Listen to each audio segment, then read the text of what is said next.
That game on Monday night was entertaining, like beyond a doubt. But is that possibly good for the NFL?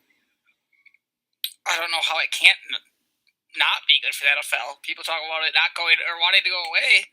Shit like that, like that's what they want. They want touchdowns. Even defense got involved in that, so it's not like the defenses didn't happen. There was 3 defensive touchdowns. Well, because for all you pussies, when you drop back that often, like you need to, like sooner or later, like something bad's going to happen. That's why there's defensive scores.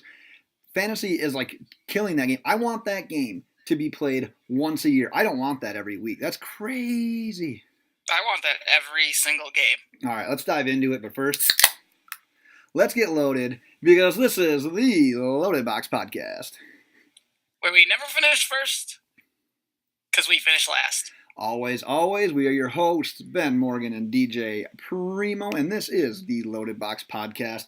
And we are here, our primary objective, we're going to talk NFL Week 12. We're going to preview it with some daily fantasy talk. We're going to talk stacks. We're going to talk bargains, just general advice.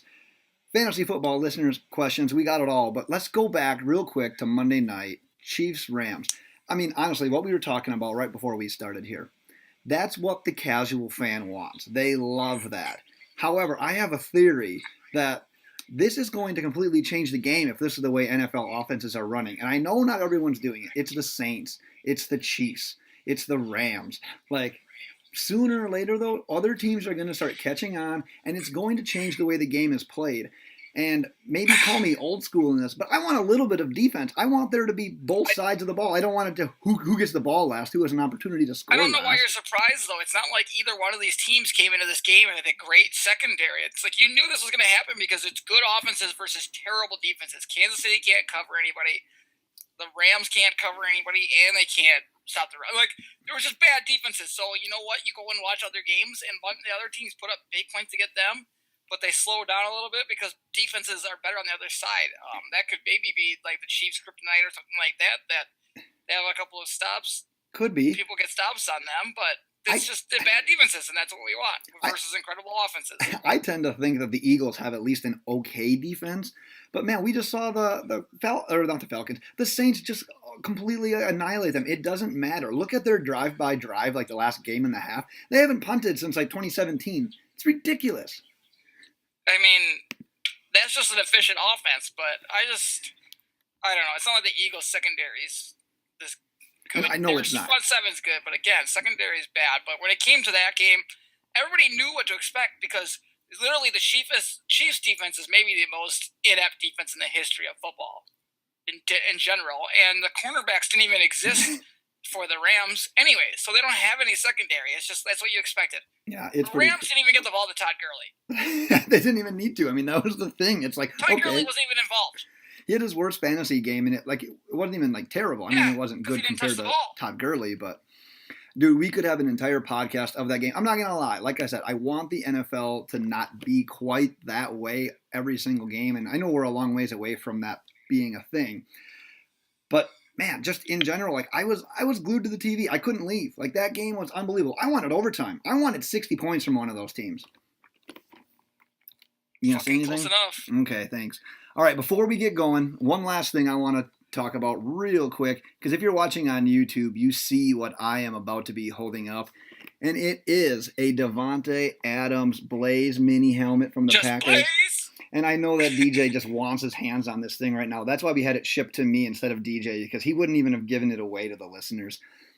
But once again, Pristine Auction, they're coming through. They provided with this item to use as a giveaway. We announced it on Twitter on Monday. As I said, Davante Adams signed Blaze mini helmet. Make sure you're following on Twitter at LoadedBox. Retweet the tweet that's announcing it. Right now, it's our pinned tweet. It's always going to be towards the top. We'll keep it up there. Leave a comment tagging a friend, and then just show us proof, either with a direct message or with a reply tweet back to us, showing that you've subscribed to the podcast on either iTunes or Google Play, and you'll get entered to win. We are going to announce the winner at some point after the Bears-Packers game on December 16th. DJ, any other words? Do you want to make a claim out there to anyone? Do you want to put an offer out there maybe that if someone wins it, maybe you can have it? I actually have an offer already. Uh-oh. So we have an offer. I'm ready to go. So anybody who wins this, I'm willing to trade that helmet for a little finger in your butthole if you'd like. Little finger up the little butthole. Why? I'll put a little finger in your butthole. Why? Why not? Do you think that's funny? That's terrible. It's a little finger. Some people like a little finger in the taint. I feel like you're so elementary sometimes. Let's talk daily fantasy because I want to get to my stack because my stack last week just took a terrible dive. So I know you texted me before this podcast even started and said, "Do I even need to take a quarterback?" So what's your feeling here? You have no thoughts on daily fantasy quarterbacks this week? It was just like I think it must have been like the high, and then how you're like real high, and then you come down from that high from last night's game where you have Jared Goff and Patrick Mahomes, and then you go into week 12 where they both have buys, and now you're stuck with Cam Newton at the top. How is Andrew Luck not leading? I don't know. I just didn't like the quarterback situation besides Andrew Luck, which I didn't understand why he wasn't the most expensive quarterback. Plus, if we're looking at just a Sunday slate, which I think I was doing, I don't know about you, so then you're losing out on you don't have Aaron Rodgers Sunday night, and you're missing all the Thursday games on Thursday. Yeah, and the Chiefs and the Rams are on bye this week, so you're really limited if you look at that Sunday main slate. Yeah. You talked about Andrew Luck real quick, because I was saying if you go expensive this week at quarterback, I literally think Andrew Luck is the play. He's $8,400 versus the Dolphins. So weeks 2 and 3, looking back on the season, he had 13 points both of those weeks. Ever since then, the dude has been on a tear. He's never been under 22 FanDuel points. Over the last 7 games, 24 passing touchdowns. If it wasn't for all these other Goffs and Mahomes and, you name it. It's Andrew Luck. It's Andrew Luck right now. And now he gets the 20th ranked pass defense in the Dolphins. Like I said, he was leading from week 4 on. He had the most touchdown passes up until this game in the league. So it's not really like he wasn't a topic of conversation. It's just that those guys were so much more flashy in their points were being scored. But really, he was leading all the quarterbacks in touchdowns since week 4. So still the fucking man. Do you have a bargain play if you don't use Luck, or what's your strategy at quarterback this week? So I had to go with somebody who I hate. You know who I hate coming into the season. The only one I could possibly take, and it's really not a bargain, but I think the only reason he's 7,500 is because all these damn quarterbacks are out, right? So I had Baker Mayfield at Cincinnati. That, I should say, all these quarterbacks are out, and he does have a very, very, very nice matchup in Cincinnati. Again, worst defense. We talked about this last week, right? Worst defense ever. Like, literally the worst. Let me cut in real quick. It's funny because when you click on a player on FanDuel, it says, what they are versus just teams in general, what they are versus the pass, and what they are versus the run. I legit think it said 32 under each one of those headings this week. Yeah, there was 31 on the middle one, I think. It was like 32, 31, 32. Literally almost had the clean sweep. It's like a woman's sizes. Go ahead. What I was going to say is why is Cam more than Luck is what I said. How is Wentz $7,700? You still got to continue to put him up there just because of what he can do. I know he took a dump last week because I used him in my stack of the week and it turned out to be the dump of the week. But man, all those stats that I rattled off beforehand, he was hot coming into that game. He had 4 or 5 legit games in a row where he was between 22 and 27 points. So I don't think it's a terrible play. I just think he ran into that buzzsaw in New Orleans. It was just terrible. The only other thing I have to say about Baker Mayfield is I'm just hoping for Cleveland secondary hasn't been playing very well either, so I'm just hoping for a back and forth. Yeah. Red Rifle versus, I don't know, Baker Mayfield. I don't have a nickname for him yet. The Baker one's gone. Shootout here. Yeah, that bleeds in perfectly into my stack of the week because I think this week I'm going to use a bargain stack of the week. I'm going to let you load up big money spending on running backs and wide receivers. If you use this bargain stack, plus I feel a little timid after just getting shell-shocked using Ertz and Wentz last week. I feel a little timid. I want to go with a bargain play. I'm not going to spend as much on my stack this week. I'm going to go the opposite side of that Baker Mayfield. I got Andy Dalton, 7,500 on FanDuel, and Tyler Boyd, 6,800. Like you said, they're going against the Browns. Dalton's only the 10th most expensive. Browns are not good against the pass either. The 30th against the pass. I don't think Andy Dalton is that kind of quarterback that's ever going to crush it. He's not going to get you those 30-point games, but he's a guy that can consistently put you between 20 to 25 points. Look at the wide receiver here, Tyler Boyd. Still the number 1 guy. A.J. Green isn't back yet. He's only the 12th most expensive wide receiver this week as well. I know that Tyler Boyd has been, ever since A.J. Green's actually been out, Boyd's been a little bit down. He's only combined for 17 points the last 2 games. But if you look back a couple of weeks before that, in 2 of the 3 weeks before that, he put up a 24-point game and a 21-point game. Browns, I mean, we talk about that defense. They're giving up yards. They're giving up points. Bengals, look at it from an actual NFL standpoint, they're still in the wild card mix. They're going to need this one. They're still 5-5. They're in the thick of things in a really weak AFC wild card race right now. I think we see a lot of Mixon. I think we see a lot of Dalton to Boyd. I'm going to take a bargain play this week at my stack. What's your thoughts? I just feel like anybody's a bargain play. Like, you can't take a top matchup this week just because there's not anybody who's just blows you away. All those guys are just gone. You don't have the Rodgers, the Mahomes. Goff. Yeah. Do you have Brady? Breeze. No Brady. No Brady. And you know what? You know what's holding me back? Because I almost considered Andrew Luck, T.Y. Hilton stack. And the only thing that's holding me back is last week was the week that Hilton boomed. Like, he has those weeks where he has 5 catches, 130 yards, and 2 touchdowns. Is he going to do it back-to-back weeks? Are you playing into a stack maybe that a bunch of other people are playing? That's why I'm maybe taking a backseat to that one, going with the bargain stack this week. But like you said, you almost have to find a bargain because all those top-tier quarterbacks are just on bye or playing not on the main slate. What's your theory on running back here this week?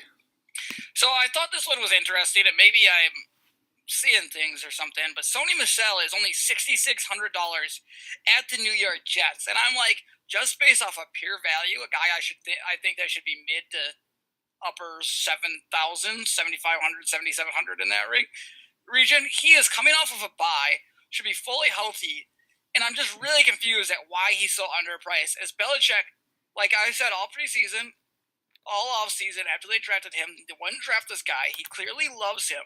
Would not draft him in the first round if he didn't want to use him. He's the main back. He's that first and second down guy. And he's the goal line back. And Belichick loves his goal line backs. He gives his goal line backs the ball constantly when they're at the 1-yard line. That's just what he does. The New York Jets are 21st against the run. So they can be run on. And they finally get that workhorse back, and the way Brady's been playing, you realize everybody talks about how great Brady is. You know, he has 1 touchdown pass in I think the last 9 games or something like that. It was a ridiculous stat. That's not a real stat. It might be 7. I don't know. It was a ridiculous amount of games. I'm looking that up because that doesn't seem right. I will talk a little bit about Sony Michel in the meantime. But what I think, it's not even close. He said 1 touchdown in the last 3 games. He had 3 4 games ago. He had 1 after that and 3 before that. Passing touchdowns? Yeah, passing touchdowns. That's what Tom Brady does. Well, I mean, not really. He rushes touchdowns in too.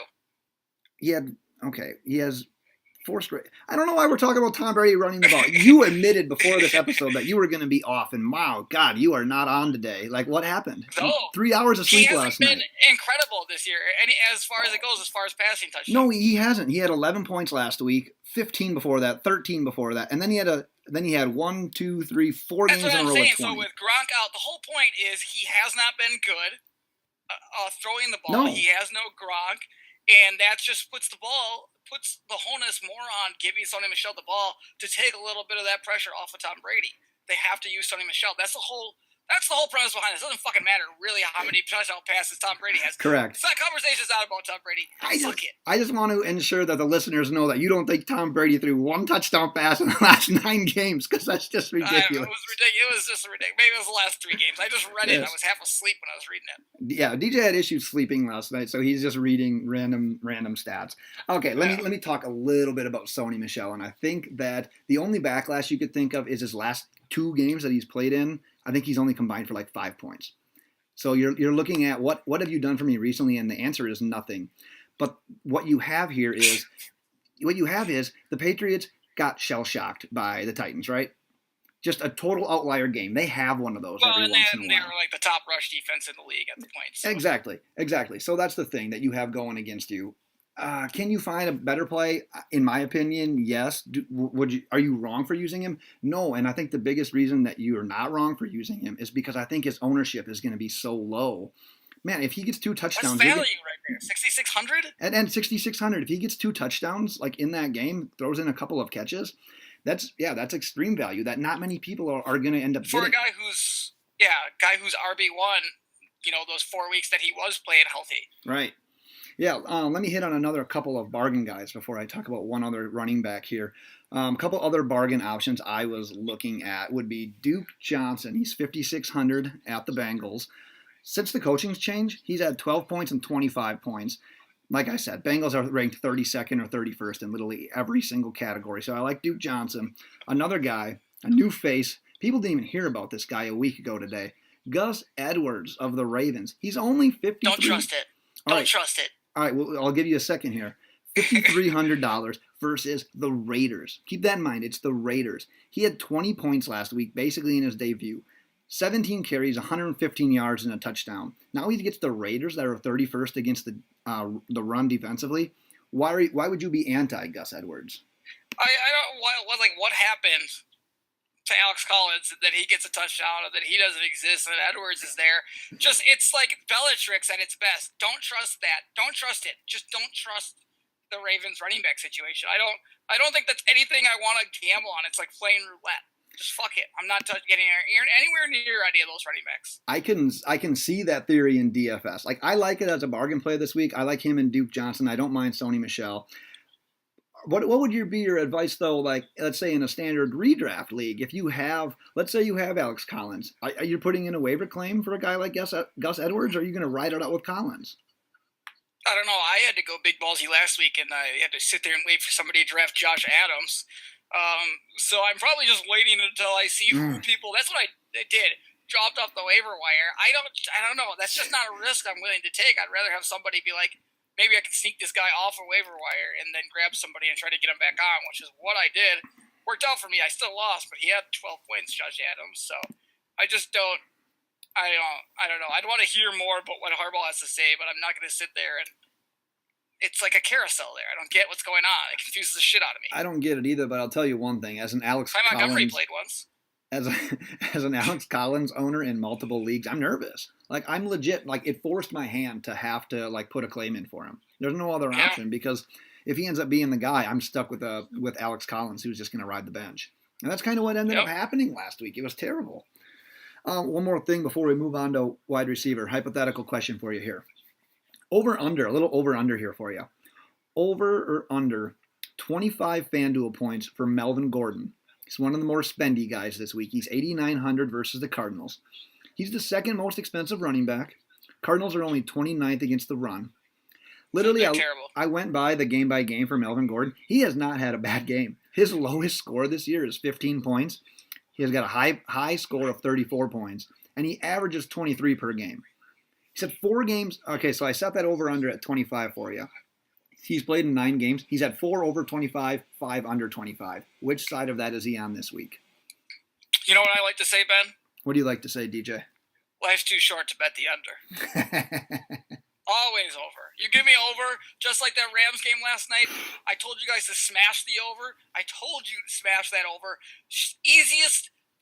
Easiest over of my life. Always say it. Give me the over. Remember when I was talking about that in last week's Against the Spread podcast? I was like, dude, you just look at that number and you're just like, I'll just bet the under because what if there's a bad quarter? It didn't matter. It did not matter. Like there could have been more points scored in that game. Like we were super close to overtime.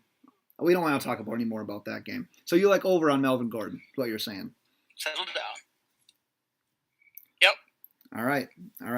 Let's move on to wide receiver. What do you got going here? All right. So just after watching, let's just start it off. I'll go Tyler Lockett, 6,300 playing at Carolina. I just believe that Tyler Lockett has turned into Russell's top target. I know Baldwin had, I think it was like 7 catches against the Packers for a touchdown and 60-something on yards or something in that area. That's off the top of my head. I'm sure I'm correct about that because I usually am in Packers games. But it's not Tyler Tom Brady's Lockett, games. What? Said just not Tom Brady's games. Okay, it was 1 in the last 3 games. Whatever. It's been shitty. So anyways, Carolina's pass defense, it's been abysmal the past couple of games. It just hasn't looked good. I thought they would look better against I thought they would look a lot better against Detroit last week, especially since I told you guys you could bang my wife. If Carolina lost that game. We'll get to that in the future. Yeah, we will get to that. So I expected a lot more, but their pass defense, it just hasn't looked good. That's kind of their thing. Their front 7 is solid, but their secondary has just, ever since Josh Norman left there, who I don't think is really that good anymore, has just been a liability. We're in a game here where I just don't think Seattle, who I think is number one in rush yards per game, will be able to run. Yeah. I don't think they'll be able to run. I think they're going to have to throw it, and they're going to have to throw it a lot to win. And Lockett has just been that go-to guy. I like Lockett, and I almost like him more now that Baldwin's starting to get. He looks like he's getting healthier, Right. getting back into a rhythm. This is kind of what people were expecting of Lockett, I think, like 2 years ago when people were drafting him like in the first round of our touchdown league. Yeah, but now he's starting to come around. Yeah, I mean, you hit it on the head there. Kenny Golladay used last week against the Panthers as a get-right game. Like he had a great game. I'm just looking through Tyler Lockett's game by game because he's never really had those weeks that just like pop. Yeah. But man, just super consistent. Single digits last two, wasn't it? Yeah, he had. If you round up, he had 10 against the Packers. Actually, he had 17 the week before against the Rams. The week before that, he had his worst outing, 3.7 points. But other than that, you're looking at low teens every single week. The guy averages 12. Only $6,300. And you get that explosive option. Yeah, absolutely. What would scare me is you look at his targets. Last couple of weeks, 5, 6, 4, 2, 4. But does anyone make more with their targets than he does? He caught all of his targets last week, all but one the week before, all but one the week before that, all of them. Like, the dude catches every single thing that's thrown to him. He's like the Michael Thomas of that team. Well, and they've been, like I said, they've been running the ball a lot, where I think that's going to be taken away against the Carolina front seven, which is where their strength is defensively. So the ball is, I think, personally going to have to be thrown a lot more against this defense for them to win this game. I like that as a bargain play. Let's go the opposite end of that spectrum here. Let's have an expensive debate. Let's do that. Who do you think is the best expensive option based on these price points? I know you love the word price point. All right, here's the three options. I'll say them all, and then I'll go through a quick stat about each. Odell Beckham Jr., $8,500 at Philly. T.Y. Hilton, $7,500 versus the Dolphins. Mike Evans, $7,900 versus the Niners. You've got Odell Beckham. He's going against 26th ranked pass defense. He's had 4 straight games with 17 or more points. The dude has been on fire. Look at T.Y. Hilton. Dolphins are just 19th against the pass. Last week, he blew up 32-point performance on FanDuel, 2 touchdowns. And then you got Mike Evans. Niners are only 15th versus the pass. 27 points last week. The 2 weeks before that, though, he only had 6 and 2. So he had a breakout week, and he's got a new quarterback this week. Who do you like between those three? I'm going to have to go, this is tough, but just because I hate you, I think I'm going to go T.Y. Hilton, because I think the whole entire Miami defense is a fucking liability. Wow. They're just all liabilities. Except you do have Xavier Howard, who, I don't know, he wasn't great against Devontae Adams a couple weeks back, but, you know, shit happens. Well, what sucks, especially in that game, when a team can run against the Dolphins too, and you totally throw them out of what they want to do, it's over. Like, it's just totally over with that. I'm probably going to agree with you. My order would be T.Y. Hilton, Odell Beckham, and then even like another tier probably behind them would be Evans, just because I don't really trust the Buccaneers playing freaking musical chairs with the quarterback. I hate that. I don't like that idea. I know. That's such a fucking mess. I hate it. The one good thing is every time they insert a new quarterback, he seems to do really good that week, and then he sucks for like 2 weeks after, and then they go to the next guy. Actually, I do make that point coming up. I don't know if it's in this episode or the next one, or then if the next one. And just in prep, I know that I'm going to talk about it. Yeah, but this one. I think just in general, going for those expensive guys. I mean, if you have the money to splurge on Odell Beckham, he's $8,500. But man, like 17 or more points in 4 straight games, I don't see that slowing down. He's playing the Eagles, who just got lit up by like Traquan Smith, Michael Thomas, Drew Brees. I'm not saying that the Giants are the Saints by any means, but Odell Beckham is awesome. And I don't trust Eli ever, though. You don't want to. He's not a guy you want Eli to trust. face. But on the other side of that, I think I'd like Hilton more. I mean, you're spending $1,000 less than on OBJ. And, man, I mean, Dolphins don't have a guy that can keep up with him. And if Howard's not completely shadowing him, even if he is, he's still going to be beat by a great receiver in T.Y. Hilton. So I think I'd go in that pecking order. You want to play a rousing version of Who Am I? Okay, here we go. You ready? Shit. Yeah, I guess. My right. brain's not working here, so I'm like still sleeping. All right, pay attention. In the event you're new to this podcast, we've been playing this game recently. It's called Who Am I, where I describe a wide receiver on some stats and some interesting tidbits about him to DJ. And then I try to have DJ guess as to who he is, and then we chat about him real quick. So, all right, clue number 1.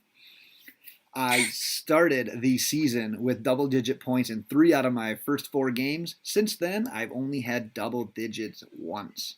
So that means he's been on a slump. My last 2 games have come against the 29th and 30th ranked pass defenses. However, I've only combined for 8 catches for 72 yards and no touchdowns in those games.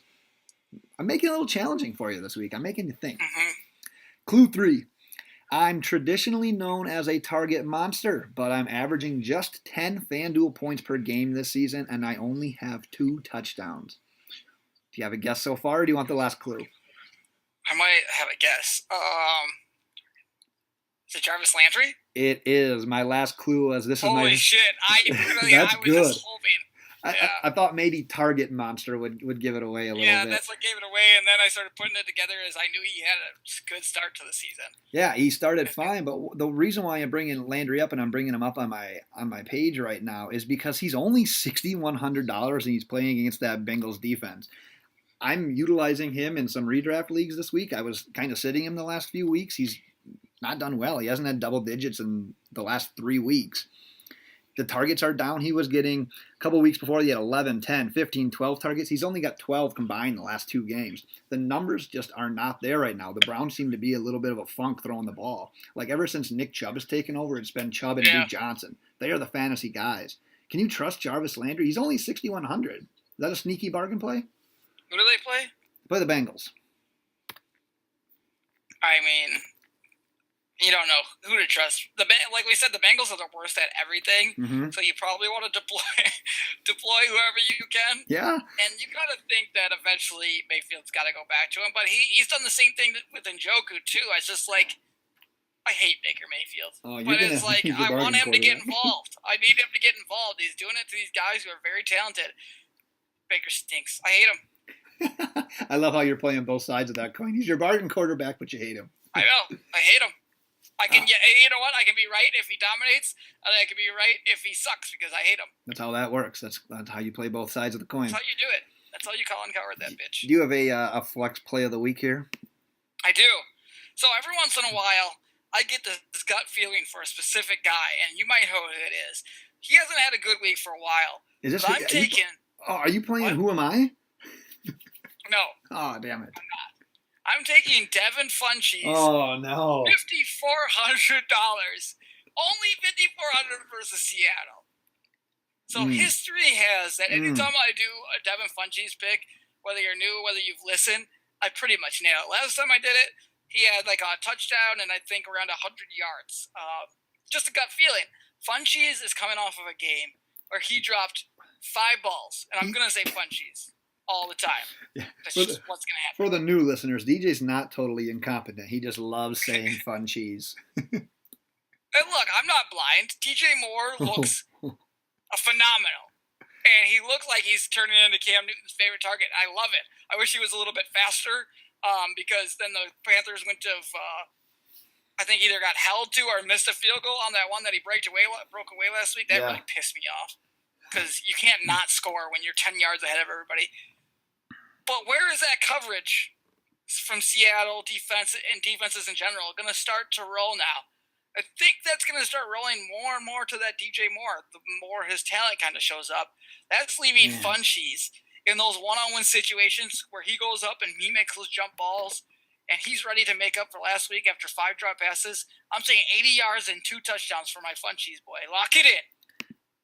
About 12 catches. I'm just rough math here. About like 120 yards over the last 4 games. That's like 3 catches per game. He did have a nice stretch to start this season. He had 4 out of 5 games with like right around 12 to 15 points on FanDuel. So he was on a bit of a heater, and I understood using him then. And I was. Like, it was working out good. He was still a bargain play. He was putting up, like I said, 12 to 15 points. But yeah, DJ Moore is starting to become a little bit more and more involved in that offense. And I don't know if that's a direct correlation. I didn't know that he had 5 drops. Oh, yeah. And that game, I think it's pretty obvious which game I picked him because there was like a few bad games before it. I picked him, then he had like 100 yards and a touchdown.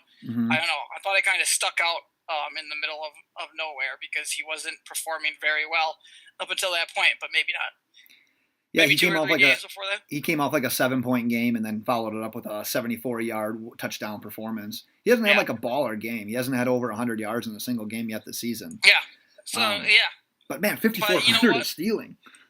Yeah, it's my gut, man. You go with my gut. Me and Fun Cheese, we are on the same page at all times. I just know when he's going to have a game.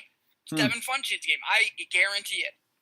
My other beef with that pick would be, besides his lack of production over the last month, would be the fact that I like to have a flex player who can utilize that half PPR, and I just don't see the amount of catches being there. That's why I kind of like getting like a Duke Johnson, a Christian McCaffrey, one of those kind of running backs that catch the ball, or a target monster, a guy like Landry I even like in the flex this week. But are you so obsessed with monsters? You do like tall receivers. DJ has a history for tall receivers, so that could be a little biased. Monsters, though. Yeah. Okay, let's talk about my tight end real quick. And honestly, this is like the saddest news. You just look at that tight end slate, and you're just going to get sad. But I don't know if you heard it today. You hate him. OJ Howard, IR, see ya. Dead. You know who that brings back? Cameron Brate. Jameis Winston's best friend, Cameron Brate. I think this week, a lot of people are going to do it, but I think you just might as well jump on and do it with it. Take that cheap option. He's only $4,400 against the Niners. Holy shit. Yeah, there are better tight ends. Don't get me wrong. Crumbs. That's literally crumbs. Back when they had kickers were more expensive than that. There are better tight ends. Todd Gurley probably still costs $11,000 this week. Todd Gurley is probably 3 times more expensive than Cameron Brate. And he doesn't play. Nope. I just don't know if you can really go wrong at that price point. So last week I used a stud. I used Zach Ertz. He was the most expensive tight end. You use a guy like that, and he ends up breaking down on you like what Zach Ertz did last week.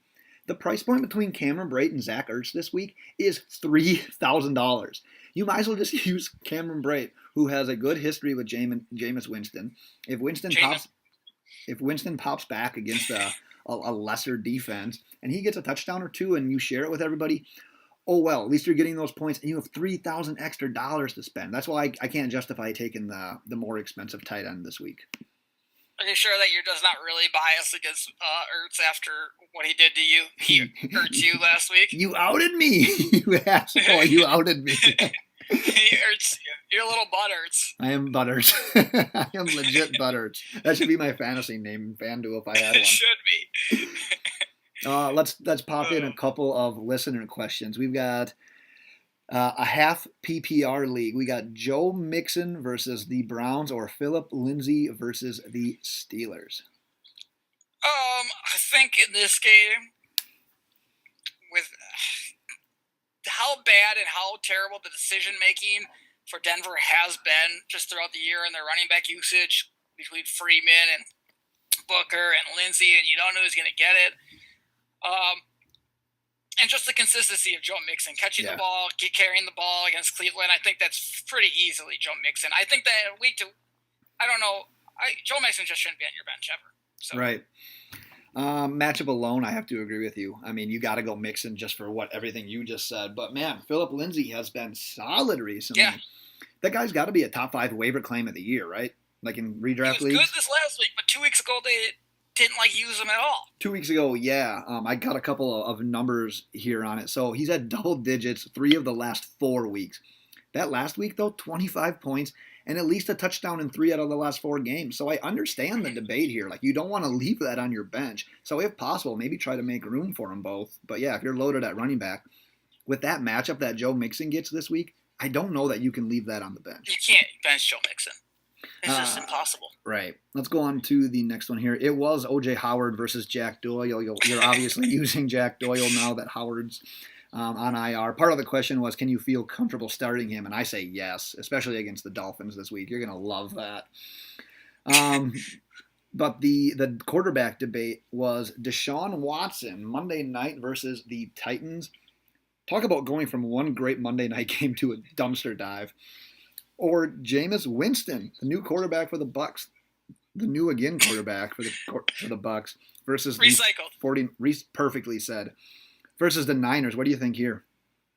All right, so I'm gonna go Jameis Winston here. Whoa. Haters. So these two guys tend to come out of the gates. And when I say these two guys, I mean Fitzpatrick and Winston. You said this already. I'm coming back to it. I did have these in my notes. Wasn't ready for you to say it, but whenever they come back in the game, they come out hot. They do. And put up just a great game. And what a better team to do it against than the San Francisco 49ers. On the other side, on the flip side of that, it's not like Tampa Bay can stop anyone. I don't care if it's Nick Mullins playing quarterback. Tampa Bay can't stop shit either. So I think that both sides should actually be scoring decently amount. I mean, it's going to be two shitty teams, so there should be some good scoring, which should make it a little bit more entertaining for watching purposes, but it's not going to be like, not going to be Rams, Chiefs at all. Yeah. And then if you go back and you look at my prediction of Tennessee's defense, Watson struggles against the Tennessee D. He just does. He did last year.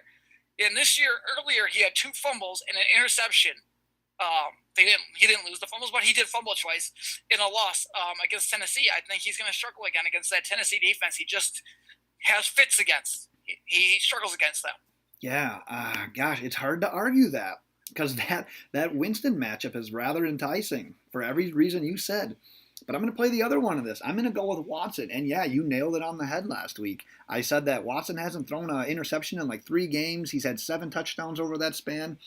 And boom, you won. I'll give you that. He had, 2 interceptions in that game, I think? Yeah, and I think he fumbled at least one time. Yeah, he didn't play great. And I know that Washington's defense is pretty good. And yeah, like you said it, Tennessee's defense is pretty good. But where I would struggle using Winston over Watson is you likely use like a 4th round pick on Watson. And the reason you did that is because... You got to give up on that? No, because he has that potential of throwing 3 or 4 any game, and you know that he could pop off a run. He can get you those extra yards. He can run in a touchdown. Just the added bonus of those points alone make me think you have to stick with Watson. So we're going to be on opposite ends of this one. I get both sides, but I'm sticking with Watson. He had 208 yards. Not good. Not good. 1 touchdown, 2 interceptions, 3 sacks, a 16.9 QBR, and 1 fumble, not lost. Yeah, but rather blah, you know? That was real blah, and that's against a good defense. Yeah. So he struggles against defense that can make a little pressure. Defense kind of saved Redskins just sucking in general, kind of saved it's just how it goes, the way the cookie crumbles. All right, well, good luck on that one because you're going to get both sides of the advice train from DJ and I on that one. Watson stinks. Do you have any other DFS plays or advice or fantasy football advice you want to give to the listeners, or do you want to call it a day? I was thinking about, and maybe I should have pre-planned this, but like this is a week where you're trying to make a playoff push. Yep. I think this is stupid. And you have quarterbacks like Goff and Mahomes, 2 of the highest scoring quarterbacks in the league on bye. Now you're looking to pick up a waiver wire guy. I think a guy like Baker Mayfield would be a very nice guy to throw into the lineup just because of his matchup with Cincinnati. But I feel like there's going to be a lot of teams desperate out there, really pissed with Goff or Mahomes that need to get a win. Or, I don't know, for some reason, I'm sure if you have those 2. But at 4 point per passing touchdown, it's not guaranteed. Right. So, I mean, you're reeling. So I was just trying to think of some quarterbacks outside of Baker Mayfield you could look at. I'm just trying to look at the matchups. You got Winston, obviously, if he's been dumped. Mariota maybe still out there, but he's got injury concerns. He's probably not a guarantee to play. Plus, he's against the Texans defense. I don't really like that. Yeah, Winston is definitely got to be a free agent waiver wire pickup you can throw in there. Yeah. I don't have a list in front of me like you said. You kind of just spun this on me. I think Winston and Mayfield would be my 2 guys I think I would look at this week if I had to plug somebody in. Yeah. For one of those 2 guys to try to make that playoff push. Like you said, just kind of crappy time though in general for something like that. Hopefully, if you have those guys, they've put you into a position where you don't necessarily need this week. But yeah, maybe you had Fournette or you had another one of these guys that's missed a bulk of time. And if you don't have those skill players, you can have the best quarterback in the league. But like you said, because of the point differentials of how they score, yeah, you might be hurting a little bit. So hopefully you don't find yourself in that situation because that's just kind of lots sucky. Of good players on both the Rams and the Chiefs that are missing this week. That sucks. Yep. No, absolutely. Anything else, or should we talk one more time about this Adams helmet? You talk about it. All right, sounds good. Well, thanks again for listening, as always. Follow us on Twitter. Find that tweet about this helmet that I'm holding up if you're watching on YouTube. Man, that signature looks real nice right there. Silver paint pen right on the top of that G and the chrome blaze helmet. DJ, I even have it in the case so that if DJ does see it, he won't get his drool all over it. So it's in good hands, and you can get signed up to win it. Make sure you're checking that out. Check out our website, loadedboxpodcast.com. Next episode, we'll be doing our second preview podcast of the week for Week 12. We're going to be talking about all of the games in the NFL, straight-up winners against the spread winners, whatever else we can figure out to talk about in that episode. Check us out on iTunes, search Loaded Box, subscribe, rate, and review. DJ, send us away. Bye.